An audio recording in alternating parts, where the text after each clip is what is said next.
লাভ করছে এরকম নয়, সাধারণ দুইটা কারণে এদের কবরে কঠিন আযাব হচ্ছে। সাধারণ দুইটা কারণ।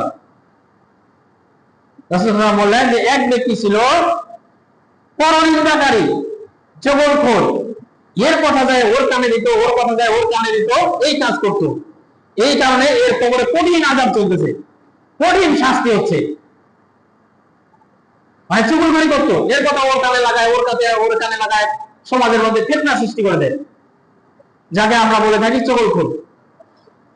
তো এই কারণে একজনের শাস্তি হচ্ছে। আরেকজনের শাস্তি হচ্ছে কি কারণে? সে পেশাবের ব্যাপারে সতর্কতা অবলম্বন করতো না। কোন দিকে পূর্ব আর কোন দিকে পশ্চিম দেখা দেখি নাই, এক জায়গায় বসে গেল, এক জায়গায় বসে গেল। সামনে লোক আছে না কি আছে, না ফাঁকা জায়গা, না লোক দেখতে পাবে, খেয়াল করা করে নাই, এক জায়গায় বসে প্রসব করা শুরু করে দিল। অনেক মানুষ আছে, আমরা রাস্তা দিয়ে যাই দেখি, রাস্তা দিয়ে যাই দেখি রাস্তার সাইডে প্রসব করা শুরু করে দিচ্ছে, দেখা যাচ্ছে। দেখেন, প্রস্রাব করলে আপনাকে অবশ্যই একটু ঝোঁক ঝাড় আড়ালে যাইতে হবে, বা একটু কষ্ট করে যেখানে প্রস্রাবখানা আছে সেখানে যান। প্রস্রাব পায়খানা অনেকগুলো আদব আছে, যেখানে সেখানে প্রস্রাব করা যাবে না।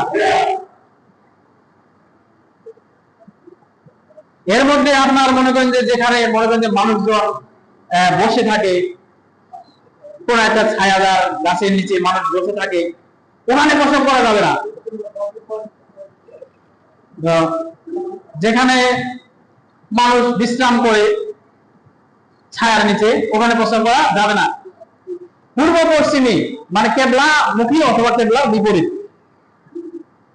পূর্ব পশ্চিমে প্রস্রাব পায়খানা করা যাবে না।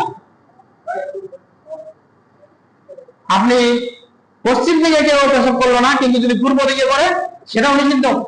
কারণ আপনি যদি পূর্ব দিকে প্রস্রাব করেন তাহলে আপনার পিঠটা কোন দিক থাকতেছে? কেবলা দিকে থাকতেছে। কিন্তু তাহলে পূর্ব দিকেও প্রস্রাব করা যাবে না, পশ্চিম দিকেও প্রস্রাব করা যাবে না, আপনি উত্তর দক্ষিণ এদিকে প্রস্রাব করতে পারেন।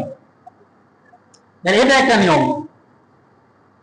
আর পুকুরে, যেখানে মানুষ গোসল করে, পুকুরে বা পানিতে, গোসলখানায়, এগুলাতে প্রস্রাব করা যাবে না। তারপরে গুরুস্থানে প্রস্রাব করা যাবে না। এরকম আপনার